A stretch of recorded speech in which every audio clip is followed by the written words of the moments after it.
Quando a gente pega Vidas Secas de Graciliano Ramos, a primeira imagem que vem é o sol forte, a caatinga, a falta d'água, é óbvio. Mas Graciliano, ele não escreveu um livro sobre mitologia. Ele escreveu um tratado sobre a desumanização. E a pergunta que eu quero te fazer hoje não é se vai chover no sertão. A pergunta que eu quero fazer é: o que acontece com a alma de um ser humano quando a miséria lhe tira tudo, inclusive as palavras? O livro, ele não é sobre a seca de fora, é sobre a vida seca de dentro. O livro, ele é curtinho, pouco mais de 100 páginas. E a história que é narrada, ela é contada de uma forma tão interessante por Graciliano que cada capítulo parece contos. Contos sobre os personagens, né? Contos sobre o Fabiano, a sua família, né? Assim, a Vitória, os meninos, tanto o mais novo quanto o mais velho, a cachorra-baleia. E o interessante, quando a gente olha para o Fabiano, a gente vê que ele é o retrato da força bruta. Ele carrega o mundo nas costas, ele aguenta o sol, a fome, mas e socialmente? Socialmente, o Fabiano dessa história, ele é vulnerável como uma criança. Existe um conceito que a gente vê claramente abordado nesse livro, que é a afasia social. O Fabiano, ele vai perdendo, ele perde todas as batalhas da vida, não porque ele é fraco, mas porque ele não tem um vocabulário.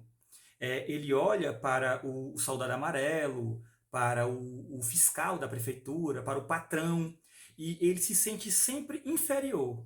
Mas por quê? Porque eles dominam a fala difícil.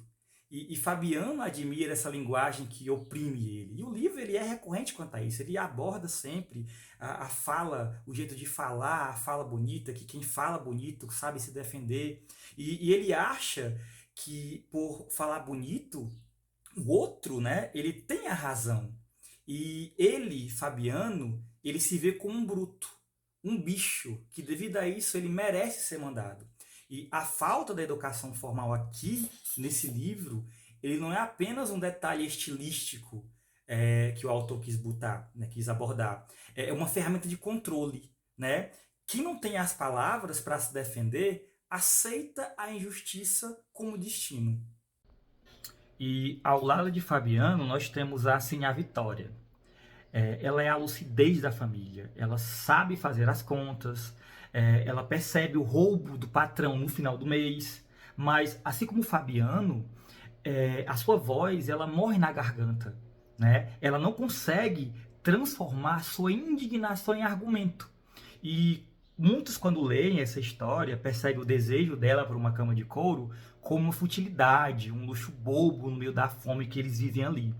Só que não é.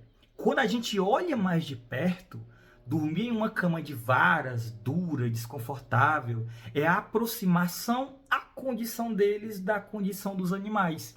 O fato dela querer uma cama de couro é o grito dela dizendo: eu sou gente, eu mereço descanso, eu mereço dignidade. É a resistência dela contra a barbárie que tenta engoli-los. Talvez a parte mais dolorosa dessa análise seja olhar para as crianças, os filhos deles. Você já parou para pensar que o Graciliano ele não deu nome a eles? Eles são vistos apenas como o menino mais velho, o menino mais novo. E isso não é uma preguiça do autor. Isso é uma denúncia. Sem nome, você não tem identidade. Você não é um indivíduo. Aqueles meninos, né, são apenas a continuação biológica da miséria dos pais. Estão condenados a um futuro anônimo.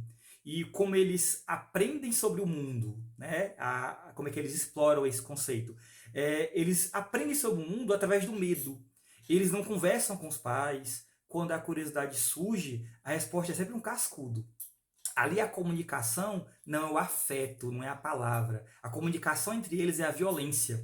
Tem até uma passagem que eu acho interessante, onde o menino mais velho, ele tenta entender o que é o inferno. Ele ouve a palavra, sente medo do fogo eterno e tal, só que a ironia trágica que o livro deixa para nós, leitores, é algo brutal.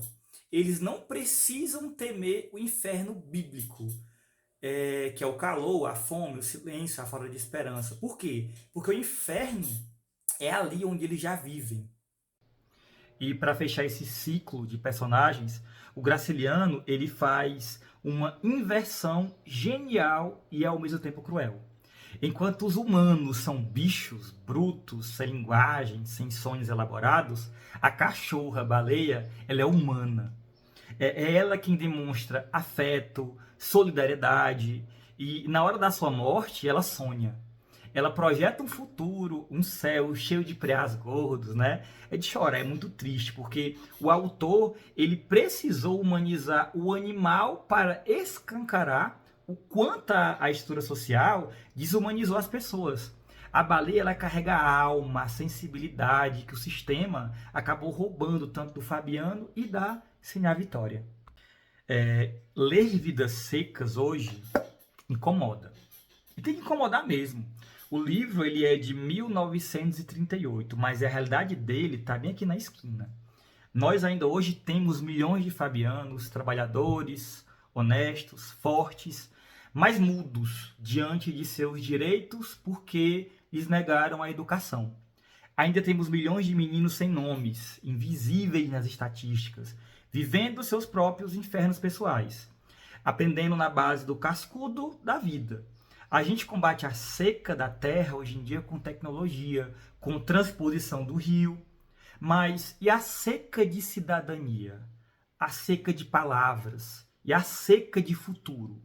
Graciliano Ramos, ele não escreveu apenas sobre o passado do Nordeste, ele escreveu um espelho do Brasil. A pergunta final que fica é: até quando vamos aceitar que a falta de chuva justifique a vida seca de tanta gente?